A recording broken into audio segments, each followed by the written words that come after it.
XRP's holding strong price-wise as socials are dominating. We're also going to talk about the tons of new wallets that were created, in the last several days. Ooh, the pump was juicy, wasn't it?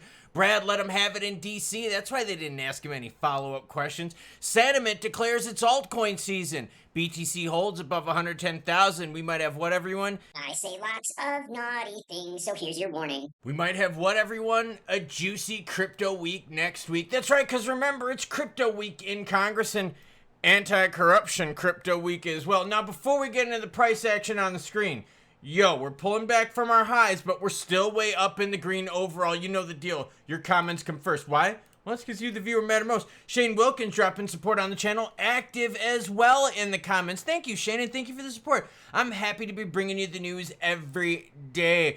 R. Schmidt, ride on, my guy, dropping support, says thanks. Jerome, hit the road, Jack, and don't you come back. Man, rumors are swirling out there that Jerome is going to resign. I think it's like this, right? I think the problem we got is that Jerome is stubborn, right? He's been stubborn with cutting rates. He was stubborn with raising rates. He's probably going to be stubborn no matter how much they pressure him to quit in DC. Blaine Curry's hanging out with us this Saturday. Says, can we set up a Powell quit GoFundMe to expedite his departure? Maybe a Jerome Powell quit meme coin. Ooh, someone out there can make some money. All right, the key right now is Bitcoin above 110,000. We get through this weekend with BTC holding strong. The alts have a darn good chance next week of continuing the pump. Bitcoin sitting at 170,252, ETH 29.29, XRP at 271. We're going to talk price at the end. Why? Big news with XRP, and I've got a Brad excerpt that you need to see here, whatever you're doing. Santiment announces the start of altcoin season. All right, here's the thing. So BTC pumped to all-time highs a couple days back-to-back, right? Then all of a sudden, the alts start rolling. Listen to this. The number of XRP wallets storing more than 1 million coins reached an all-time high of 2,743. The volume of crypto has also increased. Both trends are very positive sign, all right? This is XRP specific.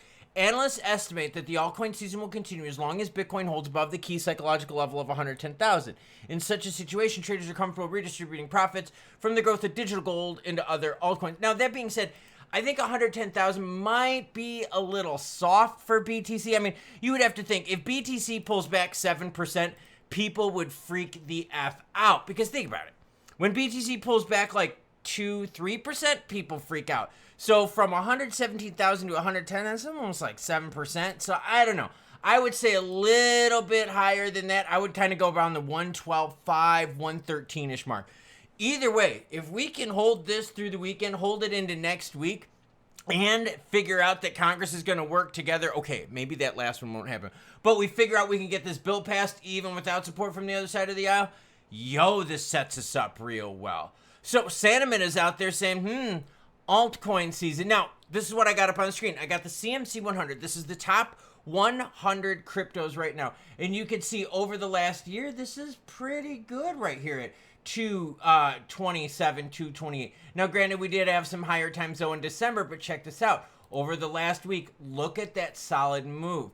Taking it from 204 to 225. Now, remember, this is a basket of the top 100, and it's done by market cap, okay? And I've got this all linked in the description below if you want to check it out. So it's a lot of BTC, some ETH, some SOL. So in essence, it's 69% BTC, nice, 10% ETH, 4% XRP, BNB, so you get my drift. All right, cool. So we're seeing the alts starting to move. That is a good sign. Now, in terms of altcoin season itself, in terms of how they're performing to BTC, we're still a bit on the soft side here. We're at 27 out of 100 right now. We've seen higher. We saw way higher. We saw 43 out of 100 all the way back in May. So here's the deal.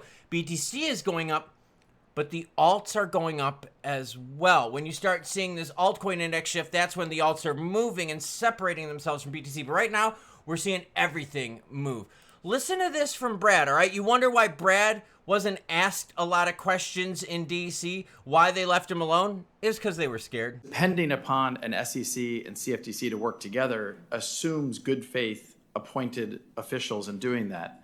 What we have seen previously is the SEC actually sowed confusion in the marketplace They took contradictory positions. Under Chairman Gensler, they took actually contradictory positions in different court cases, which actually created more confusion.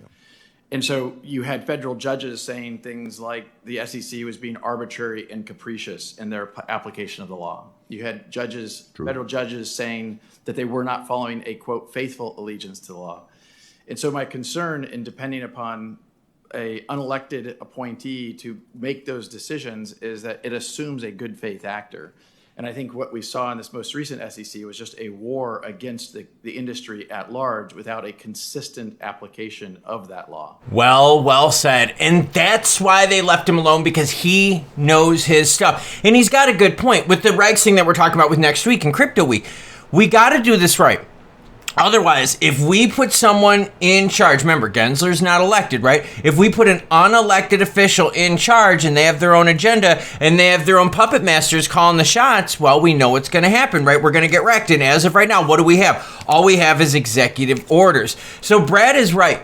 We need to fix this on how crypto is regulated, how it's classified, who regulates it, and we have to make it so that it's not from unelected officials that have more power. Well done, Brad. So if you wondered out there why they didn't ask him that much, that's why. 6,939 XRP addresses created in a single day. That's a decent number, but would you think that number would be higher? Let me know down below. I mean, I know that like crypto is pretty much known by everyone out there. So it's not like we're in the discovery phase where people are like, what's crypto? I've never heard of it before. Well, it's this thing where, like people know about crypto right now. It's just a matter of, do people believe in it or not as an asset class, as a utility, and so forth. So does getting only 6,900 new wallets in one day shock you? Did you think there'd be more? Have we tapped out the pool of people? XRP recently achieved its highest price level in 4 months, hitting 296 in a 4-day surge. According to Santiment, XRP's bullish breakout didn't occur in isolation. It was also in major network growth, new wallets created, and a rise of retail interest across social media. By the way, social media for XRP, 5.5% of all crypto-related discussions are XRP based. That's freaking huge. When you think about how big BTC is in terms of its dominance versus the rest of the crypto market, and to know that XRP, 5.5% of all posts are XRP related, that is huge, everyone. But now what we have to see is, well, wait a minute. Now that the kind of like the excitement, the oh yeah, this is freaking craziness price-wise happened, are we still creating more wallets? What's transactional data looking like? How does the price action look? And are we going to be able to hold the price action? Sentiment reported that 6,939 new XP wallets were created in a single day, the highest daily figure since March 1st. So yeah, we're getting the increase of people, but is it enough? All right, we already talked a little bit about crypto price action. Volume right now is 144 billion, down 46%. We knew that was going to happen. Volume was absolutely bonkers yesterday. But when was the last time you saw 144 billion in volume on a Saturday? Sunday, right, expected to go down and then ramp up again next week with Crypto Week in Congress.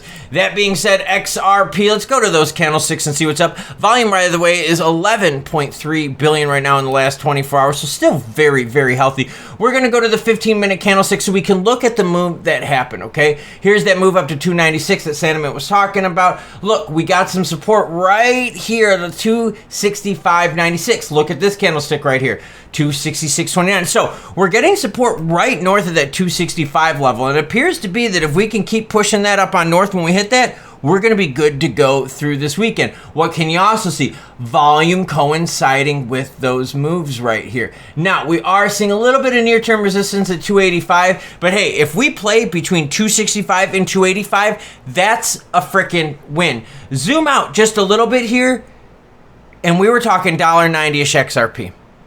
Think about that. $1.90-ish XRP up $1 in what, everyone? In like 3 weeks? This is a big move, and it's a move that seems sustainable. Now, what's awesome about this is look what this does to the 1-year chart, right? We talked about XRP holding that $2 floor. Now we start thinking, well, wait a minute. Have things changed? Has our floor now gone up? Are we looking at a $2.50 floor? The reason this is important is because if you look at a bunch of other cryptos out here, look, I'll pick a bunch of them, okay? Let's pick BNB, okay? Let's pick BNB, random one. Look at BNB, and now look at their 1 year. Yeah, you're like, whoa, man, this is kind of weird. BNB kind of clawing their way back. Everyone's kind of getting back to the November, December mark, but still not there. XRP's much more stable floor. Look at that. BNB's, look at some of these low crashes that we've had here. March, we had a bad one, but look at the March one for XRP wasn't as bad. You see what I'm saying? Definitely more support here with XRP. Definitely more support with the socials. New wallets being created. Retail's helping us out. Volume still super strong this weekend. And the best part about it is Crypto Week is next week. We still got ETFs in the pipe. We still got what, everyone? Reg-a-ronies. We still got rate cuts if Jerome wants to get his butt in gear. Yeah, it'll happen sometime. We're thinking September for the first rate cut. So we still got lots of juicy action happening. And not only are we holding our floor support, we might be building on that floor support as XRP is in the green. Now, Santiment saying that, yes, it's altcoin season as long as BTC stays north of 110. I think that's a bit risque right there. If BTC were to pull back down to 110 now, I think people would kind of freak out because that's a 7% swing or about that you would see. In BTC, the players freak out when there's like a 3-4% swing. So I don't know. I think 110's a little soft, right? We talked about XRP floor support pumping up. What about the BTC floor support, right? Are we looking at BTC going, yo, sub 110 is going to be kind of those times where you have to snipe? Are we kind of building it up from the 100,000 mark where we had a lot of support? Now BTC making that second step. We saw earlier in this week. What was one of the big optimisms out there? They're going to talk about taxation in crypto. That's huge because a lot of players aren't putting their money into crypto because they don't know what the tax rules are. Not just the reg rules, right? If it's a commodity or security or currency and so forth, but what are the tax implications? Because think for businesses, right? When you zoom out and you look at what businesses do, they're like, yo, taxation without representation. They want to see what happens tax-wise. So the fact that we're going to be talking taxes in DC is a freaking good sign. We got lots of fuel going into next week, but just be cautious because there's going to be people taking profits and there's going to be some cryptos out there that are laggards and some that just aren't doing well at all. Just saying. That being said, I feel pretty good with this weekend so far. We're holding support fairly well, and to be honest with you, the volume hasn't completely fallen off, which is key. A lot of retail excitement. I'm excited, everyone. That's why I still got green in the background. I know I got blue on this side here. It's just because it looks cool with like the green-blue contrast, but the reality is it's mostly green up on the background and green up on the screen. Choo-choo, bitches.